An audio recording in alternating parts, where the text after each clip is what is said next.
Olá, estamos abrindo o nosso ponto de vista. Estamos sempre ao vivo aqui pela Santa Cecília TV. Você sabe que 13h é o horário tradicional da discussão política, do debate dos temas importantes aqui para a cidade, os temas da região metropolitana, educação, meio ambiente, saúde, transporte, segurança pública, enfim, os temas do nosso dia a dia e a pauta sempre aberta para a gente debater e discutir os temas e assuntos de interesse nacional, que são muitos, né? E vão aí se repetindo. Cidades aqui da região, como a Grande São Paulo também, se recuperando da chuvarada, dos alagamentos, grandes problemas. Choveu aí quase que o dobro, né, em 2 dias, 1 dia e meio, do que era previsto para todo o mês de fevereiro, uma coisa realmente impressionante. E, obviamente, tem a ver com as mudanças climáticas, as alterações, enfim, né, o aquecimento global, que alguns debilóides e terraplanistas insistem, né, em dizer que não é verdadeiro, que é invenção de esquerdistas malucos e tal, de gente mal intencionada e essa coisa toda. Eu sei que nós estamos vivendo um verão que mais parece outono do que outra coisa, né? Tem gente agasalhada na rua, tem gente usando malha, tem gente casacada e hoje é dia 12 de fevereiro, né? Estamos em Santos, né, no litoral, não estamos aí num país de temperaturas medianas, né, absolutamente. Enfim, está tudo confuso, tudo estranho. E fica também difícil, né, para o poder público, seja ele estadual, municipal, enfim, ter investimentos suficientes para conter tanta água que andou caindo aqui na nossa região, especialmente, repito, né, na cidade de São Paulo, na Grande São Paulo. Tivemos aí alagamentos, inundações, uma coisa absurda. Lembrando que de segunda a sexta, das 2 à 1h30, você acompanha sempre a gente ao vivo e a reprise, né, que você tem também à sua disposição, sempre aqui pela Santa Cecília TV, a partir das 8 da noite. Aqui à esquerda, com prazer, recebendo o nosso Rafael Vita, né, advogado, tem diversas atividades aqui na cidade, na região, e na próxima segunda-feira assume como vice-presidente do Plano Santa Casa Saúde. Prazer recebê-lo, Vita, tudo bem? Já me antecipo, dou os parabéns a você, né, ao lado do Paulo Wiazowski, vão seguir aí encabeçando o Plano Santa Casa Saúde, que vem crescendo muito aqui na cidade e na região. Tudo bem? Tudo bem, Boturão? Boa tarde a você, a todos os integrantes da mesa aqui. Um prazer estar aqui também com o nosso Rogério Santos. Boa tarde para todos os telespectadores da Santa Cecília TV e do seu programa. É sempre um prazer participar e falar aí sobre os mais diversos assuntos com uma bancada tão importante. Muito obrigado pelo convite, Boturão. Obrigado, Vita, mais uma vez por estar conosco, né? E Vita já citou, secretário de Governo, Rogério Santos, participa com a gente em mais esta edição do Ponto de Vista, para falar aí sobre a cidade, sobre as novidades, as obras que vão andando e também, claro, do resultado final, aí, do balanço final aí que tem o governo sobre essa situação toda, né, que acometeu a cidade nesse domingo, nessa segunda-feira, especialmente na segunda-feira, né, muitos alagamentos, muitos problemas, com tanta água que caiu do céu.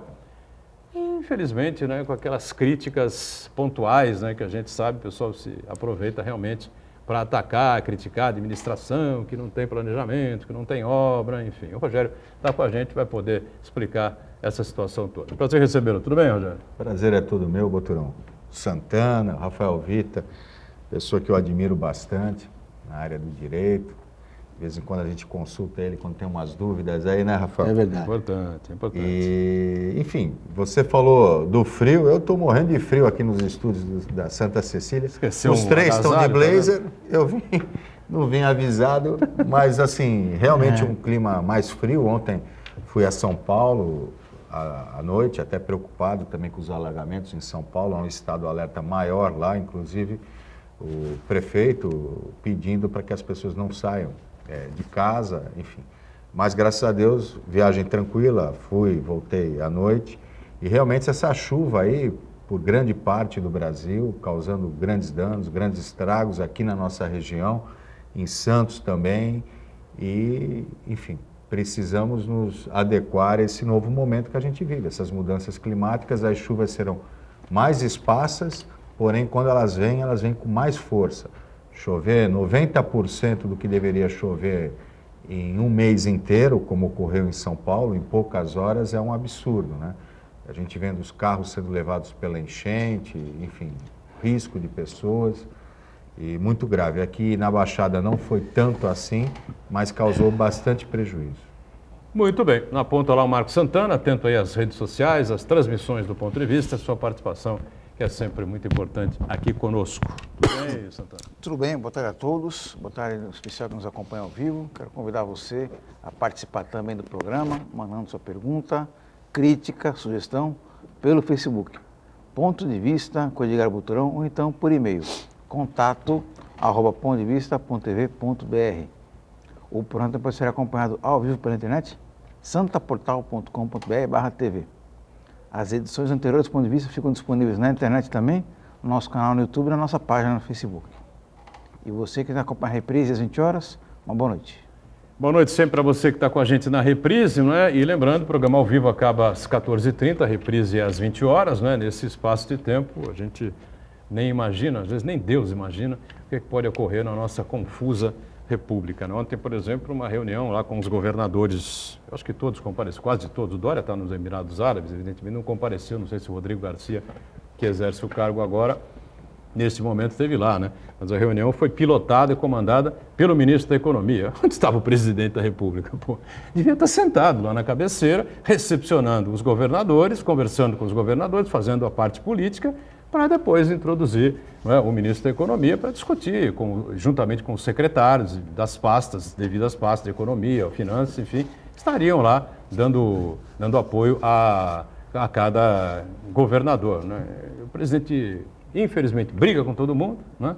Acho que não tem um governador que ele consiga conversar, né? Porque ele já brigou com o Dória, já brigou com o Witzel, agora brigou com o governador do próprio Distrito Federal, brigou com todos os governadores da esquerda, que são governadores do Nordeste. Acho que tem só o Ronaldo Caiado, né, de Goiás, que consegue dialogar um pouco mais pacificamente. Talvez com o de presidente da Minas República, também, né? né? Talvez o de Minas também, né? O governador de Minas também, né? Situação caótica que passa o estado de Minas Gerais, né? Por mais que o Bolsonaro fale, ele vai lá pedir ajuda, pedir dinheiro, porque é uma situação completamente insustentável, a desgraceira, né? Tragédia econômica que o governo petista deixou na mão lá do sucessor, o governador que foi eleito pelo governador Zema, né? Eleito pelo Partido Novo. Mas, Rogério Santos, gostaria então, nesse momento, né? Quando cai chuva, o pessoal fica pé da vida porque não consegue chegar onde quer, alagamentos e tal. Quem paga é o prefeito. Todo mundo está na rua, o cara não consegue chegar a determinado lugar, o carro ficou parado no alagamento, enfim, as situações complexas que a gente vive aí. O prefeito é o culpado, ninguém faz aquilo, tem os oportunistas de plantão que vêm fazer as críticas que a gente está acostumado, enfim. Então a prefeitura não investe em nada, nada nunca é feito, enfim. Na verdade não é assim, né? Essas chuvas que ocorreram agora, lógico, as pessoas ficam indignadas porque querem chegar mais cedo em casa, com toda a razão, perdem os móveis. Pessoas que trabalham comigo diretamente perderam os móveis nessa chuva e é sempre uma retomada. Mas o caso é assim, o que nós tivemos na segunda-feira, a maré estava a 2 metros de altura. Então nós temos regiões em Santos, seja na Zona Leste, no Gonzaga, no José Menino, um absurdo o que aconteceu no José Menino, eu nunca vi daquela maneira o José Menino. Na própria Zona Noroeste, que tem áreas que você está a 1,30 m, 1,24 m do nível do mar. Quando a maré sobe a 2 metros, já enche. Com chuva, ainda mais. Mas as pessoas estão cansadas realmente de diagnóstico. E a gente tem feito as obras, só que as pessoas têm que ter consciência do seguinte, as obras elas vão ajudar a escoar mais rápido as águas, mas ninguém consegue segurar a natureza. A gente ouve os especialistas de plantão, né? As pessoas que têm solução para tudo, mas que, na verdade, quando você analisa mais friamente, você pega uma cidade de importância internacional, Veneza. Veneza, no passado, catástrofe, subiu 2 metros, destruiu a catedral, né, de Veneza, a Praça de São Marco, e que é um monumento histórico, ninguém segura. E Veneza tem um grande sistema de prevenção a enchentes, mas você não segura a subida da maré. Mesma coisa, há poucos 2 ou 3 anos aconteceu de novo. Mesma coisa na Holanda, tem uma tecnologia avançada, mas a Holanda sempre refazendo os seus canais e sempre há as enchentes. E o que a gente tem que fazer aqui também, precisamos fazer as obras, já começou. Nunca foi feita nenhuma obra de grande monta de macrodrenagem na Zona Noroeste. Elas já começaram, estão fazendo. Gostaríamos que tivesse muito mais acelerada, mas infelizmente, nós temos questões no Brasil, Aliás, de burocracia. Secretário, tem uma dúvida, acho que muita gente tem também, com relação às pessoas que vêm acompanhando essas obras importantes na entrada da cidade. Além da questão viária, também estão sendo feitas intervenções profundas ali no sistema de drenagem, né? Então a dúvida que fica é a seguinte, essa parte da obra de drenagem ela já foi concluída e terá que ser repensada para evitar as enchentes daquele local ou ainda não? Ou ainda não foi completamente concluída a fase de macrodrenagem ali na entrada da cidade? Porque a enchente continua acontecendo, né? Não foi concluída, nós temos uma parte concluída ali na região do Sabuó, a retificação do Rio Lenheiros, a expansão do Rio Lenheiros até o muro da ferrovia, e aquela obra dali para dentro é a ferrovia que terá que fazer, porque a prefeitura fez sua parte com o seu alargamento, só que chega embaixo da ferrovia, que é governo federal, a concessão ainda está estreita. Na nova concorrência que foi feita, já por intervenção do prefeito junto ao governo federal, já está previsto que terá que ser feita essa retificação. Depois, passada a ferrovia, a prefeitura também correu atrás, junto com o Ministério Público Federal, e impusemos um TAC a uma empresa portuária, também que vai fazer o restante até a saída do canal. Então, aquela região do Sabuó, com obras que já fizemos, nós retificamos um sistema de drenagem, duplicamos esse sistema com novas galerias, desentupimos o que já existia, estamos ampliando ainda mais. Já há um escoamento melhor. Na região da Lemoa, ali perto do supermercado Açaí, é o governo do estado que está fazendo, a prefeitura teve que remover alguns barracos que represavam a passagem do rio até o rio furado.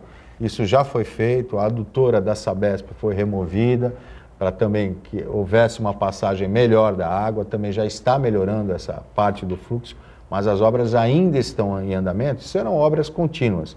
Ali também, na região da divisa com São Vicente, Haroldo de Camargo, também estamos terminando, indo para a parte final, e ali com estação elevatória, enfim, as obras que foram desejadas há mais de 60 anos, finalmente elas saíram do papel, né? Até então nunca tinham sido feitas e começam a ser feitas. É lógico que as pessoas têm pressa, as pessoas precisam, isso já deveria ter sido feito há muitos anos, mas a gente está fazendo e às vezes paga o preço do que não foi feito antes. Mas temos consciência de que estamos fazendo da velocidade mais rápida possível.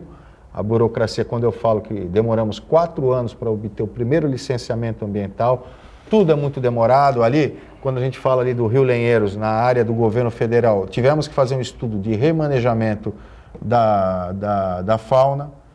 As comportas têm que prever, por exemplo, a passagem dos jacarés. Isso envolve IBAMA. A burocracia é excessiva e a prefeitura luta contra essa burocracia e em busca de recursos. Isso tem sido feito o tempo todo, né? A população quer uma resposta rápida, nós vamos dar essa resposta, não da maneira tão rápida como gostaríamos, mas vamos entregar esse complexo de obras que vai ser importante, vai ser um grande avanço. Mas tem muita coisa a ser feita e as demandas continuarão. Nós recebemos daqui na semana passada, só para não perder o gancho, viu, Vitor, que o Rogério está falando, dessa questão de burocracia, o Raul Cristiano, que hoje é o Superintendente da Sabesp. É o coordenador regional, né, o superintendente regional da Sabesp aqui para a Baixada e Litoral. E o Raul lembrou, viu, Rogério, sobre aquele projeto Onda Limpa da Sabesp. O projeto foi criado em 1996, governo Mário Covas. Efetivamente, ele começou a ser realizado pelo governo do estado em 2007. Em 2007. Tudo isso que o Rogério falou aqui a respeito das dificuldades, enfim, o Raul, sentado aí onde você está agora, o Rodoanel mesmo em é um outro relação exemplo, né? à questão, ou seja, essa burocracia, né, para muitos burocracia, né, porque em relação à população é a mesma, burocracia, uma coisa que emperra, né, o bom andamento da máquina pública, né, e isso tanto o Rogério fala em respeito a essas obras todas, como o Raul falou em respeito do Onda Limpa, enfim, é uma coisa muito difícil no Brasil. Na verdade, Edgar, via de regra, as grandes catástrofes, os grandes eventos catastróficos, eles não são eventos de uma questão só. Eles são, na verdade, um conjunto de questões que, quando se juntam num mesmo evento, acontece uma tragédia, né? Então, eu estou, obviamente, que talvez o que aconteceu no domingo para segunda-feira não foi uma tragédia, talvez não houve tragédia no sentido das pessoas morrerem, enfim, mas foi uma tragédia nesse sentido, ou seja, uma conjuntura de fatores, né, que vem desde a falta de organização e de planejamento do poder público lá atrás. Então, na verdade, o que o poder público faz hoje é correr atrás, né, Rogério, dessas situações que não foram resolvidas no passado muito distante. Então, existem diversos estudos que comprovam que, por exemplo, na maior parte da Zona Noroeste, não seria possível nem construir ali, né? Justamente por conta dessa questão da elevação da maré, enfim. Então, o que o poder público municipal hoje enfrenta é, na verdade, correr atrás de uma situação que foi causada lá atrás, e quando eu falo lá atrás, muito lá atrás, de uma falta de planejamento de muitos e muitos anos.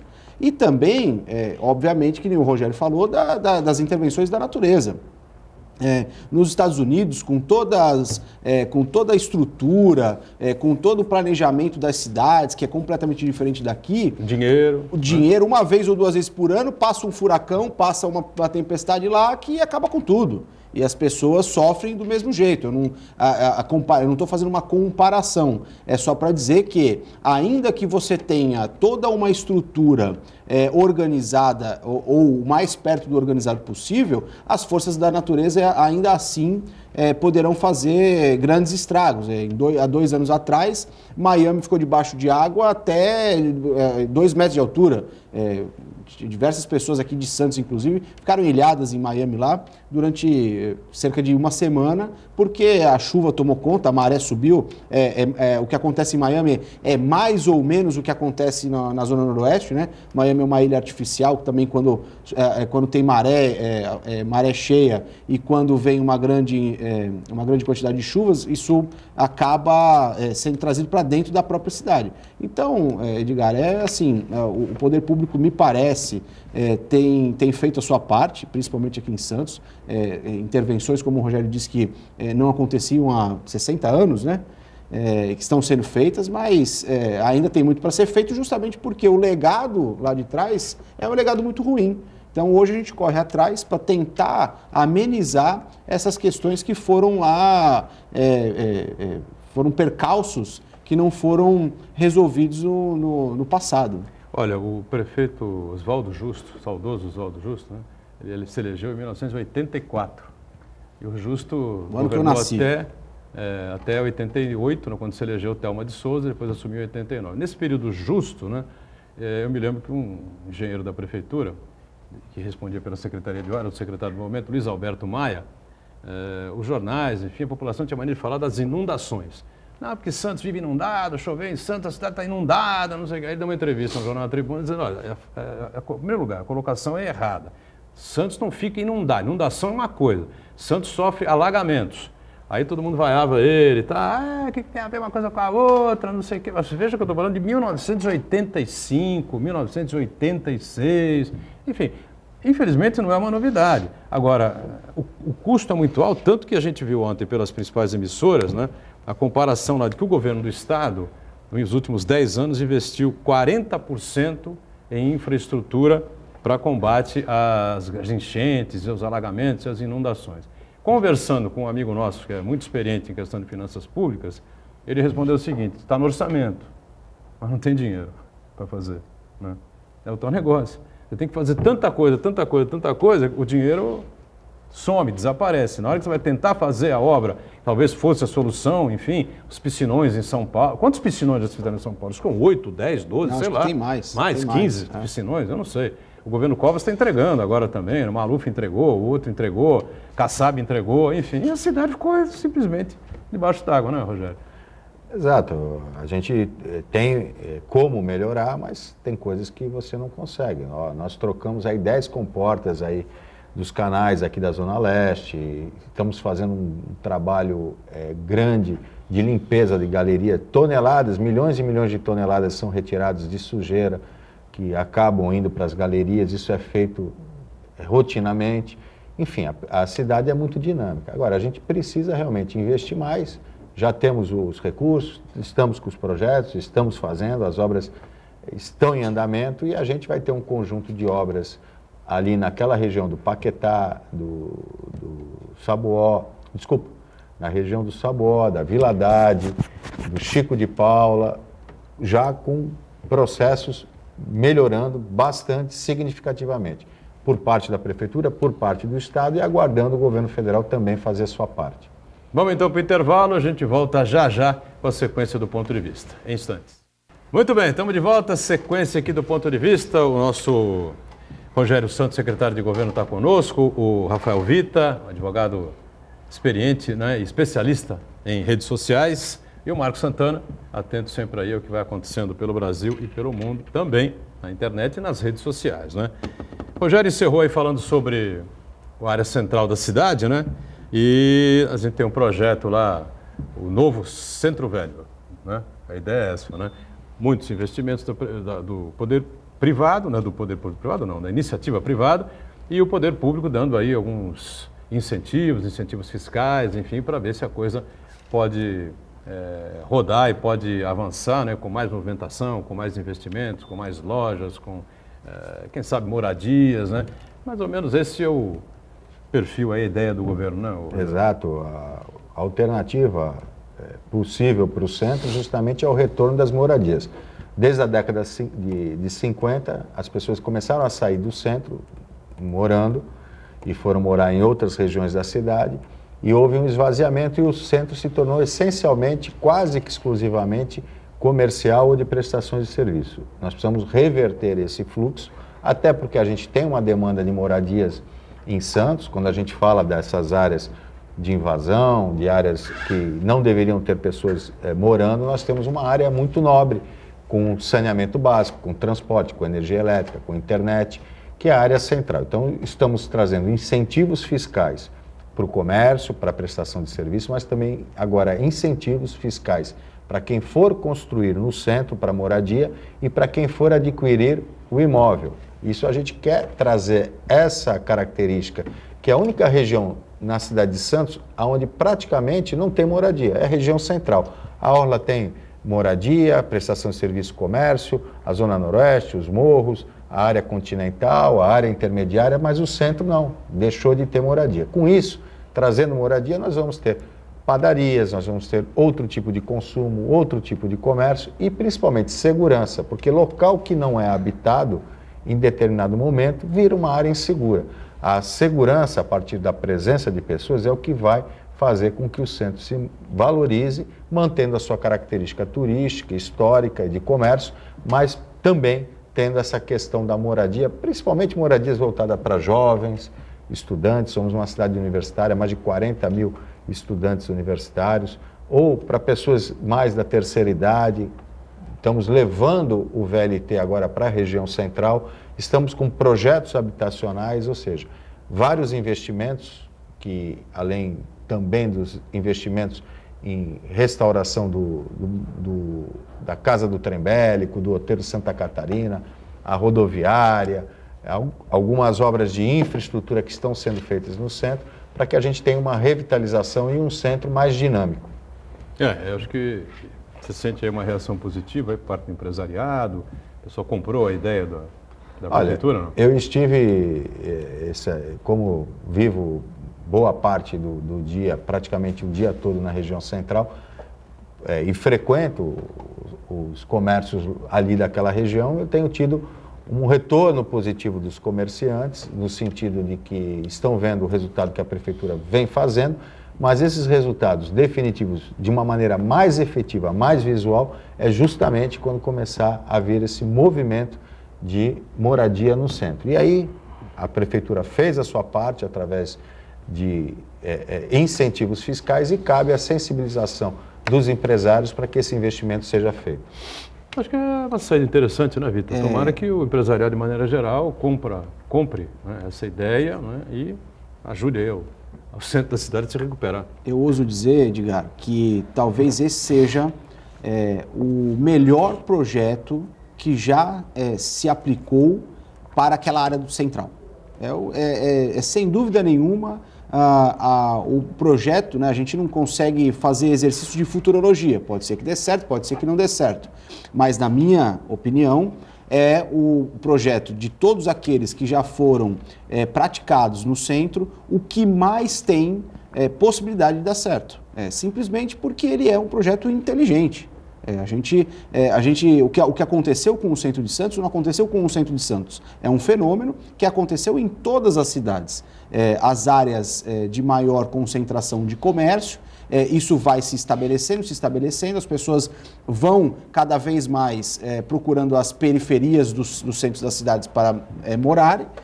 E aí acaba acontecendo a degradação do centro, até mesmo por conta daquilo que o Rogério falou, que quando você chega um determinado horário, você deixa de ter pessoas ali circulando, quem vai ocupar esses espaços são as pessoas que não pretendem que outras circulem por conta das suas atividades ilícitas. É um negócio simples, é por isso que eu digo que é inteligente, você ocupar esse centro, que já tem toda a infraestrutura, ou seja, não demanda do poder público novas intervenções, novos investimentos, do poder público como um todo, não só da prefeitura, mas das concessionárias de eletricidade, das concessionárias de internet, TV a cabo, enfim.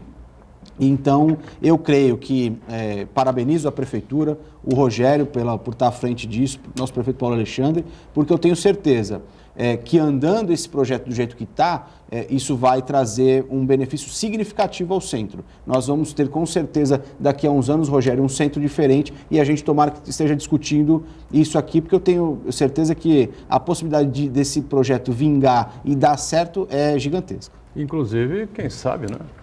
Uma recuperação até da vida noturna da cidade, né? Santos, historicamente, teve uma vida noturna muito agitada, enfim. A gente, infelizmente, nesse momento, é muito problemático, né? As casas que se abrem nos bairros, muita reclamação e aquela coisa toda. No centro, quem sabe, né? A gente possa ter uma recuperação também por esse ponto. Alguns movimentos. Você vê ali, existe uma casa, ali o Arco dos Valongos. O Arco dos Valongos é feitos grandes festivais. A prefeitura tem feito o Festival do Café, que é uma referência, já é um festival de âmbito estadual. O Festival Geek, que é o maior festival geek público do Brasil. Sucesso extremo, né? Sempre com atrações. Esse ano a parceria da Amazon, uma empresa de tecnologia, investindo no Festival Geek. Festival de Gastronomia, dos imigrantes. Enfim, a gente tem feito esse esforço para a região central e principalmente com o corpo técnico que a prefeitura tem de urbanistas e arquitetos, a gente buscando soluções inteligentes, como foi feito na revitalização da Ponta da Praia e que foi feito um estudo, não é uma simples, olha, na Ponta da Praia pusemos bancos, não, foi tudo muito bem estudado, quando se colocou a fonte, foi pensando em atrair crianças, em atrair a família, né, para aquele local, para que seja um espaço de convivência, a posição dos bancos, tudo muito bem planejado, tudo muito bem estudado e o resultado que antes alguns contestavam, hoje todo mundo aplaude, né? Incontestável. Hoje, o Instituto de Pesquisas de um sistema de comunicação aqui de Santos fez a pesquisa, 95% aprova integralmente o projeto.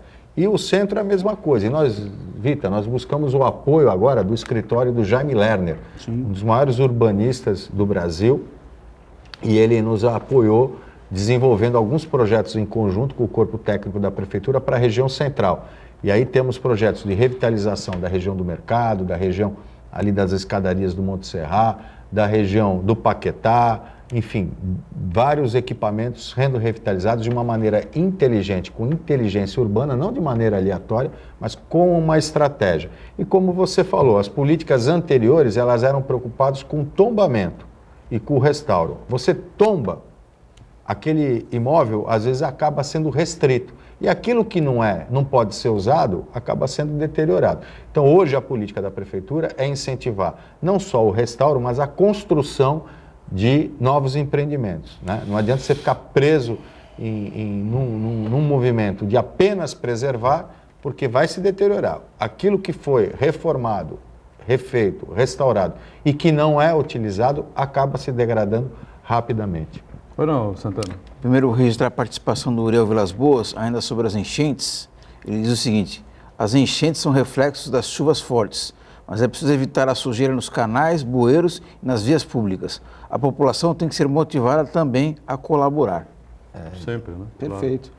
Eu lembro, o Rogério certamente vai refrescar a nossa memória, porque eu não lembro exatamente há quanto tempo, mas eu sei que há muito pouco tempo, quando do início das intervenções na entrada da cidade, que se iniciou justamente pelo alargamento ali das vias de vazão da água pluvial, a prefeitura postou, né, ali a quantidade em tonelagem de detritos que foram retirados de uma espécie de, eu não vou saber o nome técnico, mas de uma espécie de ralo, de uma caixa, enfim. De retenção. Era uma coisa que me chamou a atenção na ocasião, um absurdo, era uma coisa assim de tonelagens absurdas, e que ninguém vê, porque estava embaixo de um negócio. Na hora que você fala assim, olha, se não tivesse isso aqui impedindo a passagem das águas, certamente isso não ia evitar a enchente, mas ia pelo menos minimizar isso aí. Escoava mais fácil. Foram 4.000 toneladas ali justamente junto ao muro, aquela região que a gente fala que ainda a ferrovia não fez a sua parte, o governo federal, e ali há um gargalo. Então foram retiradas mais de 4.000 toneladas de plástico, pneu, enfim, coisas que descem pelos córregos do rio e quando encontram um bloqueio artificial acabam represando a água e diminuindo o tempo de velocidade de escoamento das águas, causando esses prejuízos todos. Diga, Santana. O secretário, no bloco anterior, o senhor falou sobre a grande quantidade de universitários que tem em Santos aqui, mas infelizmente uma parte significativa deles, depois que eles se formam, eles não ficam na cidade. Por quê? Por falta de oportunidade de emprego, empregos de qualidade. Então, os alunos se formam e vão procurar outros empregos na região metropolitana, até mesmo em outros estados, né? E parece que uma das apostas que a cidade tem feito aqui para reverter essa situação é o Parque Tecnológico, que está sendo construído ali na região central também de Santos, né? Então eu queria aproveitar a sua participação aqui, para o senhor explicar para a gente qual vai ser o prazo de conclusão dessa obra, quando esse projeto finalmente vai estar em funcionamento, quem vai ocupar aquele espaço ali e quais são as atividades que vão ser desenvolvidas ali naquele Parque Tecnológico. O Parque Tecnológico, ele é um prédio ali na região central, onde era o Colégio Santista, onde é o Colégio Santista. Esse prédio ele tem 9.500 metros quadrados, são 8 andares com auditório, salas de espaço comum, salas para laboratório, e temos aí já grandes parceiros. A própria FATEC, o Centro Paula Souza, já demonstrou interesse em instalar o seu laboratório de tecnologia dentro do Parque Tecnológico. A Amazon, que é a empresa mais valiosa do mundo, né? Ela já é parceira da prefeitura, foi a primeira vez que a Amazon assina com uma cidade no Brasil, foi com Santos. Então, qualquer empresa que se instalar no Parque Tecnológico vai poder usar o sistema de nuvem, né, que é um sistema onde você desenvolve o teu projeto, fica armazenado a memória no sistema de nuvem sem custo. Temos uma parceria agora que vai ser firmada com a Microsoft, uma gigante internacional na área de tecnologia, que estão acreditando no Parque Tecnológico de Santos. Faz parte do Parque Tecnológico empresas como a Petrobras, a Codesp, a Associação Comercial, todas as universidades públicas e particulares de Santos, e nós teremos aí o incentivo para empresas serem incubadas e startups se instalarem dentro desse prédio. A capacidade de atendimento de mais de 100 empresas ou pequenas empresas. As grandes empresas poderão vir e investir em pequenas empresas que serão incubadas. Então, elas podem pegar um grupo de pessoas que trabalham em projetos e investir nessas pessoas. Elas vão desenvolver o projeto para essas grandes empresas, ou as grandes empresas também instaladas no parque. Então será um grande hub, um grande local de encontro, de conexão dessas pessoas criativas, dessas pessoas inovadoras, unindo empresas que têm demandas e o poder público também. Os poderes públicos, quando a gente fala das enchentes, quando a gente fala do trânsito, quando fala em soluções para a saúde, para a educação, precisam às vezes de soluções de tecnologia. Então, temos as demandas das empresas, dos poderes públicos, temos o corpo pensante, que são os professores universitários, os universitários, as pessoas envolvidas em tecnologia, em desenvolvimento de sistema, enfim. Então nós temos um grande sistema e um grande ambiente favorável na nossa cidade para que a gente tenha, sim, essa vocação da tecnologia mais forte e mais desenvolvida, uma cadeia mais organizada na cidade de Santos, que vai trazer essas oportunidades de emprego e empregos mais qualificados ou oportunidade daqueles que queiram empreender. Bom, é o que nós esperamos, sem dúvida nenhuma, né? E tantas obras estão sendo realizadas aí na cidade, né, Vitor? Uma coisa que virou um canteiro de obras aqui a cidade de Santos, né? Obras que vão melhorar a fluidez do trânsito na cidade e vão trazer muito mais desenvolvimento, até a área turística lá na ponta da praia, né? Eu repito, o seu amigo, o presidente do Santos, José Carlos Pérez, foi a um programa de rede, né? E mais uma vez denegriu a imagem da cidade de Santos, cidade pequena, dificuldade, sabe como é que é? Vocês vejam, até o Mendes Convention Center, né? Que é onde se realiza lá os eventos da cidade e tal, congressos, vai fechar. Ele disse isso no Sport TV, né? Mas ele esqueceu um detalhe importante, né? Eu pergunto para você agora. Há um novo centro de convenções sendo construído, né? Nessa permuta tributária aí entre a Prefeitura de Santos, o Grupo Mendes, né? E deverá estar pronto agora, meio do ano, né? Isso. Quando o Grupo Mendes fez o projeto do seu centro de convenções, era um outro momento, do próprio grupo vivia, e hoje o grupo não tem mais o interesse no desenvolvimento dessa atividade, né? E a cidade não pode deixar de ter um centro de convenções. Uma cidade que é turística, que foi escolhida agora, foi colocado no ranking da Google em termos de pesquisa de destino turístico.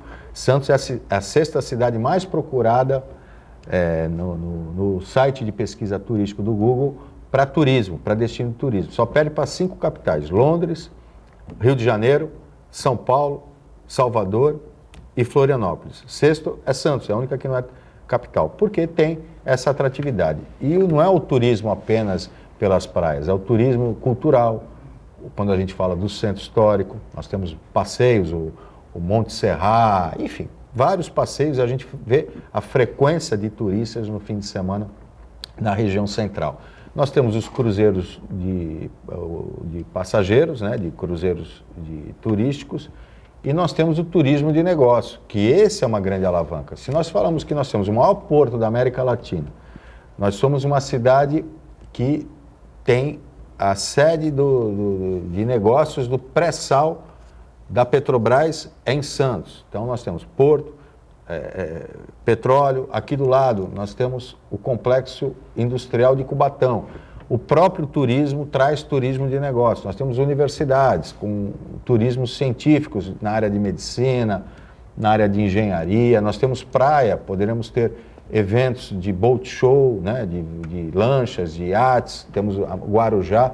Ou seja, o centro de convenções ele vai potencializar todo o turismo que nós temos, não só da cidade de Santos, mas de toda a região.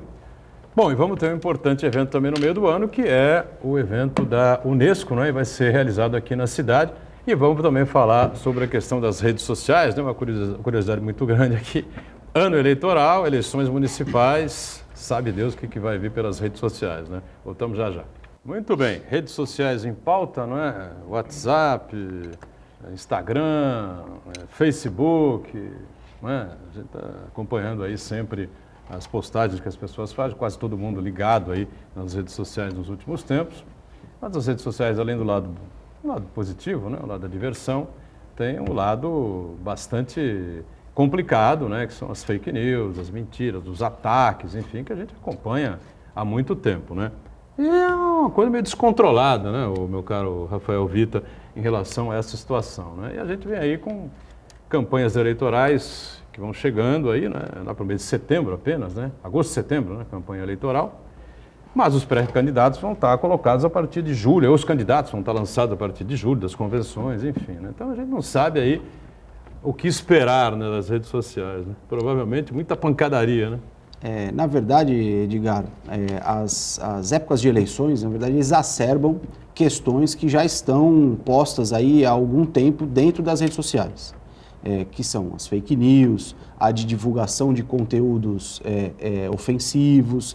Isso tudo acontece permanentemente. O que acontece nos períodos eleitorais é que isso se exacerba. As pessoas hoje passaram a utilizar esse tipo de ferramenta, que é uma revolução na comunicação, para aferirem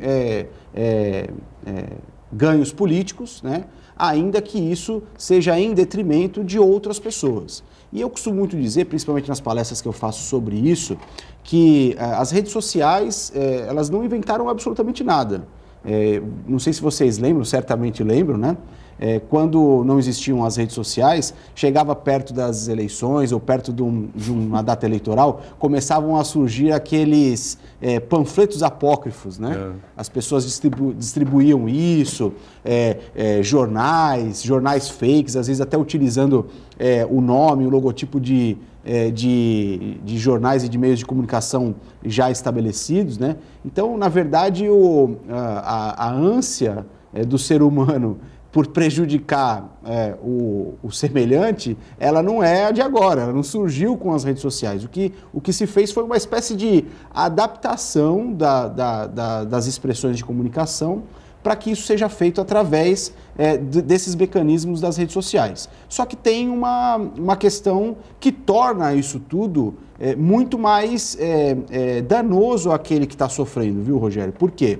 Porque hoje as redes sociais elas têm um alcance gigantescamente maior do que, por exemplo, para ficar nesse exemplo que eu dei, dos panfletos apócrifos, né? É a mesma coisa quando você fala mal de alguém ou quando você ofende alguém.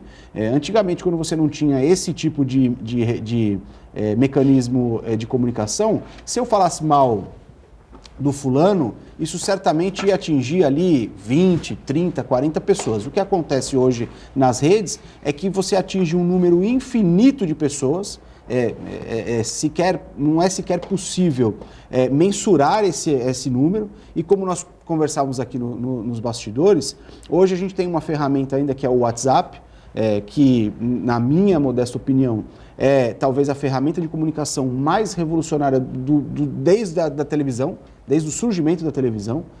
E assim, eu tenho estudado bastante essa questão da introdução dos mecanismos de comunicação, que eu estou para escrever um livro sobre o tema, obviamente voltado para o direito, mas não tem como a gente desatrelar essa questão da comunicação. E toda essa dificuldade de entendimento desse novo mecanismo de comunicação aconteceu lá atrás, quando da televisão. Então, quando houve a introdução da televisão, as pessoas demoraram muitos e muitos tempos para entender como isso ia acontecer, como você podia utilizar, qual que era a parte benéfica, a parte maléfica disso tudo, e o mesmo acontece hoje com o WhatsApp. E aí eu dizia para você o seguinte, é muito difícil você ter controle sobre o WhatsApp. O WhatsApp, a empresa, hoje do WhatsApp, que agora é do Google, né?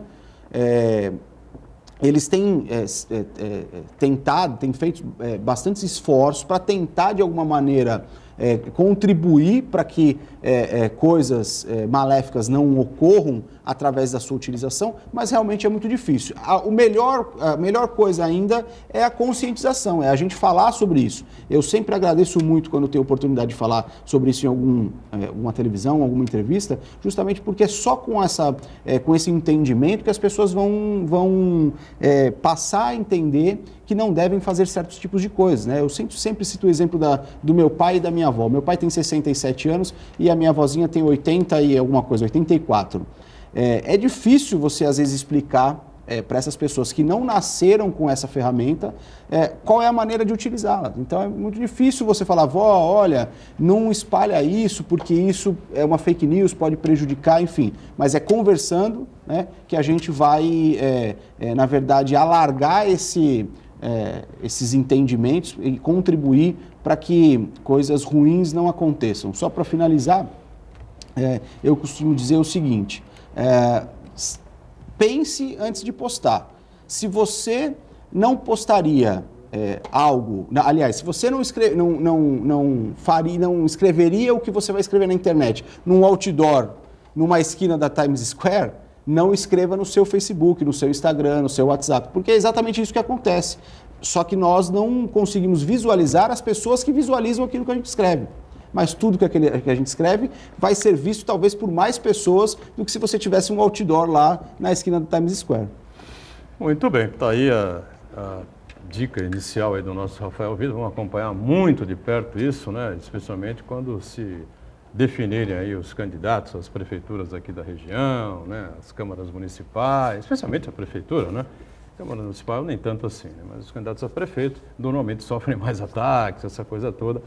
Esperamos que tenhamos eleições num nível bastante razoável aqui na cidade e por toda a região metropolitana. Edgar, e nesse contexto aí de fake news, dessa proliferação de mensagens mentirosas, principalmente pelo WhatsApp, a importância dos meios de comunicação, vamos dizer, mais tradicionais, com mais credibilidade, com mais tempo de serviço à população, à sociedade, tem que ser destacado, né? A sociedade tem que fortalecer os meios de comunicação mais sérios, com mais tradição, com credibilidade e evitar essas fake news.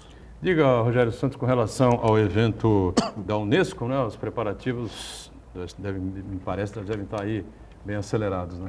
Sim, a Santos faz parte da rede de cidades criativas, é uma rede da Unesco, da ONU.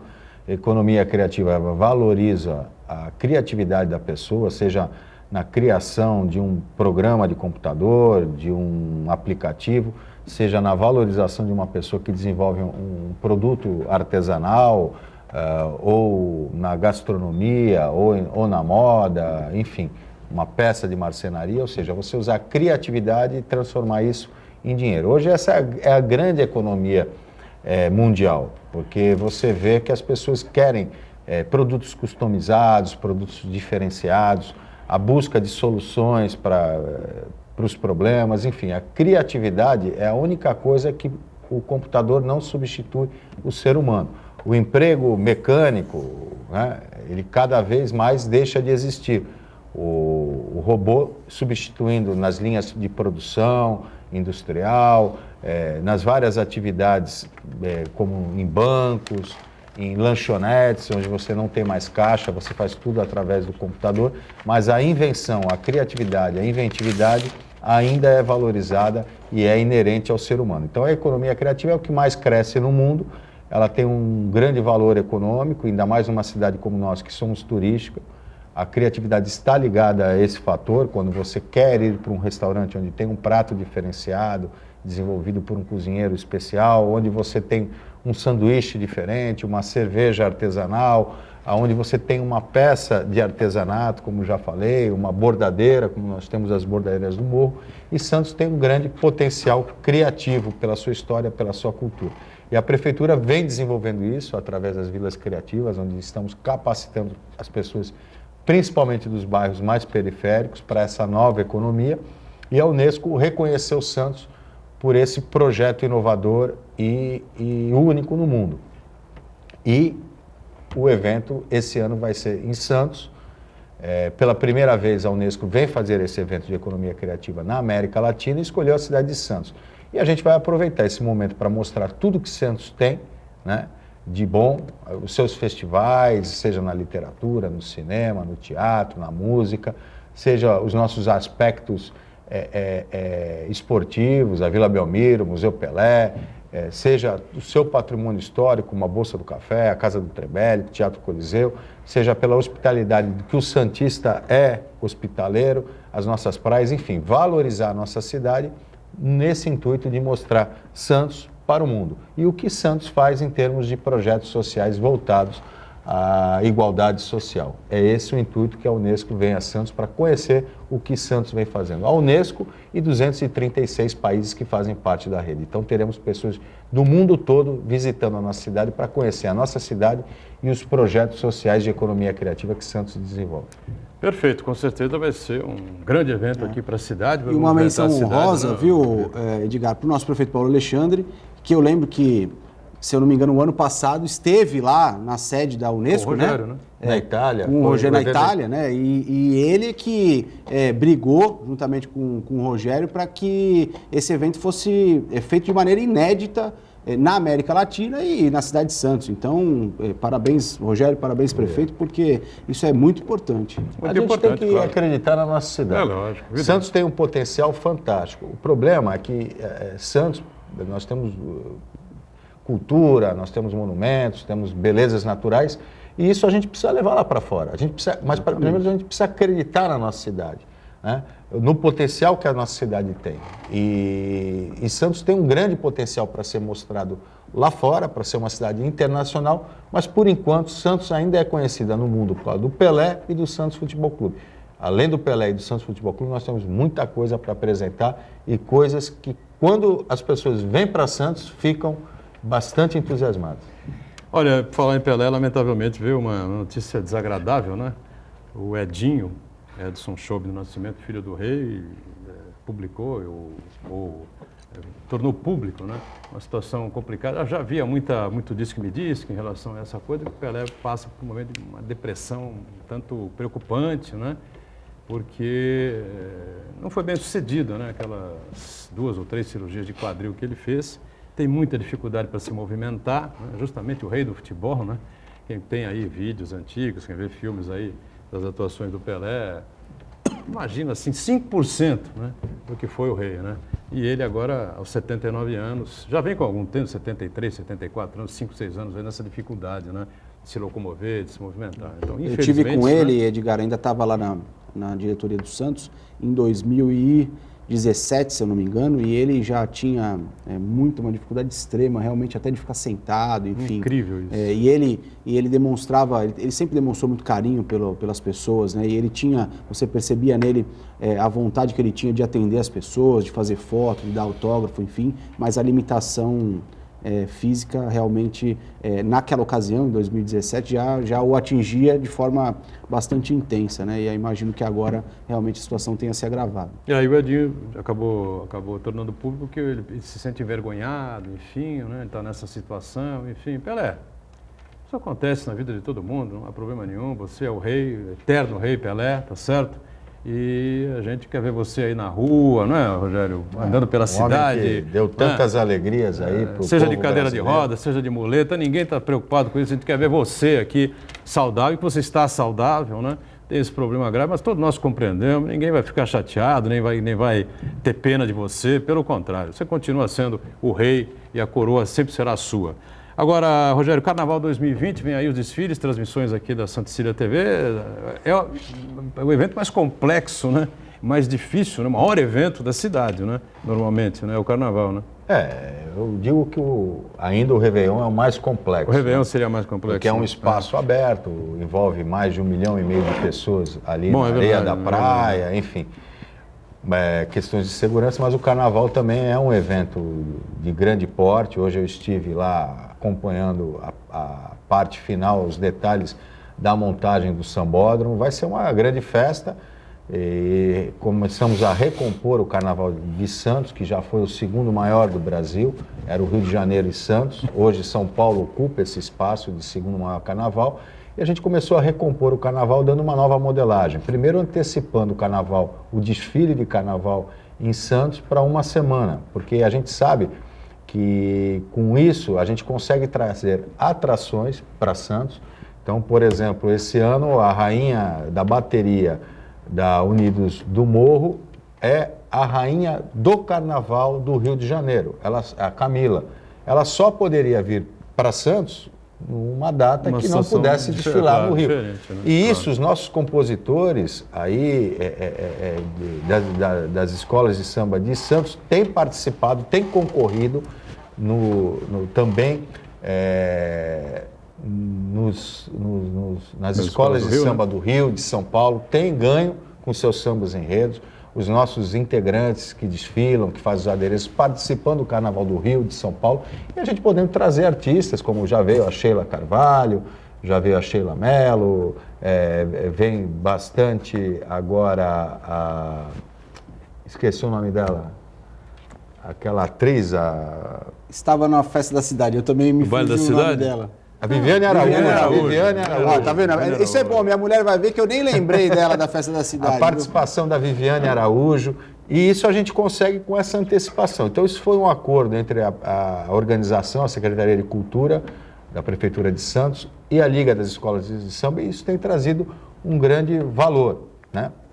E a gente tem conseguido impulsionar o Carnaval e os desfiles. Esse ano, 17 escolas, mais de 10 mil pessoas vão desfilar e mais de 10 mil pessoas vão... Sábado e domingo, né? Sábado e domingo. E mais de 10 mil pessoas estarão por Não, dia. sexta e sábado. também. Sábado. né? Sexta e sábado? Rogério e o Essa- Edgar, e uma estratégia interessante desse ano é que os desfiles acontecem em Santos em 2 dias, né? Sexta e sábado. E na sexta-feira, são as escolas do grupo 1 e grupo de acesso que não tem tanto apelo assim, em comparação às escolas mais tradicionais. E esse ano vamos ter um show de um grande artista, né? Que é o Xande de Pilares, é um grande sambista, que vai ser um atrativo a mais aí, que com certeza vai trazer mais pessoas para a Sala do Samba num dia que teria um movimento um pouco menor, né? E olha, eu vou fazer uma revelação, você que está em casa, o Santana é um grande folião, é um dos incentivadores aí dos desfiles, nos ensaios, né, Santana? Você presente aí, você gosta bastante Santana do eu não carnaval. sei, mas o que o prefeito né? O prefeito gosta de samba, Também, enfim, né? prefeito- Não sei como é que até hoje ele não desfilou em escola nenhuma aí, Já né? desfilou. Já desfilou? Quando- Mas como prefeito, não, né? Não. Não, antes de ser antes enquanto da eleição. deputado, Como a deputado, Unidos né? do Morro, Ah, tá. ela homenageou o Paulo Paulo Gomes Barbosa, Barbosa, tá ele certo, é desfilou. verdade. Ah, tá, e é ele verdade. desfilou como prefeito quando o Santos foi homenageada no Grande Rio de Rio, Janeiro. como Grande Rio. Ah, tá bom. Perfeito. Mas o nosso Desfilou no prefeito Sambódromo. gosta bastante de samba. O prefeito gosta mesmo. Ele é muito ligado a essa cultura do carnaval. As escolas têm um carinho, todas as escolas têm um carinho pelo Paulo Alexandre, pelo prefeito, e ele tem incentivado bastante as escolas de samba para que a gente possa reerguer novamente o carnaval de Santos e ter a atratividade que já está tendo, né? A TV Santa Cecília, desde o começo, sempre cobriu o carnaval de Santos e agora outras emissoras também vêm fazendo a cobertura porque se tornou um espetáculo atrativo, principalmente por essa condição de ser uma semana antes. Muito bem, estamos encerrando aqui, mas não vou encerrar antes de fazer aqui um registro lamentável, né, da atuação do resgate da Via Anchieta, num acidente que aconteceu lá no dia 2 de fevereiro. Uma amiga da família capotou o carro, rodou na pista, enfim, bateu o carro, se machucou, evidentemente, não foi nada mais grave, enfim, o carro deu PT, sabe, Vitor? PT, perda total. Uma sorte, né? Uma sorte que não ter sido machucado. Então, os vidros estilhaçaram, enfim, pegou os braços, não pegou o rosto também, foi um milagre, né, o que aconteceu ali. Ela foi retirada do carro com a ajuda de uma van, o pessoal de uma van que vinha descendo atrás, enfim, até chegar a polícia e o resgate, demorou aquela coisa toda, e quando chegou o resgate, aí foi a desgraça total, né? Um médico completamente incompetente, não deve ter aí nenhum amor pela profissão, tá certo? O médico mas nem media a pressão dela, mediu. Falou, você está bem, né? Você está bem, você está bem. E a pessoa completamente fora do ar, né? Atordoada, com a adrenalina lá em cima, enfim. Com a adrenalina lá no céu, você não sente nem de tomar um tiro, amigo, né? Não sabe nem o que está acontecendo. Não mediu a pressão, não aconteceu nada, não colocou ela dentro da viatura, procurou o pronto-socorro, absolutamente nada. Ela voltou com o caminhão da PM, da Polícia Rodoviária, perdão, para o Alto da Serra e de lá ficou esperando o resgate, o caminhão do seu seguro para descer o carro. Chegou no carro em Santos, ligou para a médica amiga dela, carregaram ela para o Hospital na Costa, todos os exames foram feitos e a médica que atendeu no Hospital na Costa disse, bom, esse médico simplesmente rasgou o protocolo. Qual é o protocolo? Você mede a pressão, faz um exame rápido na pessoa, se a pressão estiver alta, né, você coloca um captopril sublingual, um comprimido inteiro, e aguarda 40 minutos, né? Nada disso foi feito, entendeu? Ela pediu para medir a pressão lá em cima, na Alto da Serra, se a polícia tivesse o equipamento. Eles tinham o equipamento, a pressão estava 19 ou 20 por 14 ou por 13, uma coisa assim. E ela é hipertensa. Ela tinha o comprimido no carro, tomou o comprimido, chegou no hospital em Santos com 14 por 9. Mas se fosse depender do resgate, olha, governador João Dória, Ecovias, muita atenção, porque a coisa está feia na estrada, viu? Rafael Vitor, obrigado pela presença. Rogério, parabéns pelo trabalho, sucesso. Até uma outra conosco. Marcos Santana sempre com a gente, de segunda a sexta ao vivo, ponto de vista, 1h30 da tarde, reprise sempre aqui na Santa Cecília TV, às 8 da noite. Valeu, gente. Obrigado.